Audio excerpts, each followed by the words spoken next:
বিসমিল্লাহির রহমানির রহিম। আসসালামু আলাইকুম। রুবেল স্টাডি পক্ষ থেকে আবারও সকলকে স্বাগতম। আমি ট্রান্সফরমেশন অফ সেন্টেন্সের নতুন আরেকটি টপিক নিয়ে আসলাম, যে অ্যাসার্টিভ সেন্টেন্সে নেভার থাকলে আমরা কিভাবে ইম্পারেটিভ করব সে বিষয় নিয়ে আলোচনা করব। তাহলে আমি বোঝার স্বার্থে বোর্ডে লিখে রেখেছি যে অ্যাসার্টিভ সেন্টেন্সে নেভার থাকলে ইম্পারেটিভ সেন্টেন্সে পরিণত করতে ডু নট ব্যবহারের প্রয়োজন নেই, নেভার থেকে লিখতে হয়। তাহলে গঠন নেভার প্লাস মূল ভার্ব প্লাস অবজেক্ট। তাহলে একটা উদাহরণ লিখে রেখেছি যে ইউ নেভার টেল এ লাই। তাহলে আমরা নেভার থেকে লিখব নেভার টেল এ লাই। তাহলে এইভাবে আমরা ইম্পারেটিভ করতে পারি। তাহলে ধন্যবাদ সকলকে।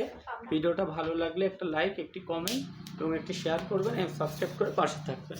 আসসালামু আলাইকুম।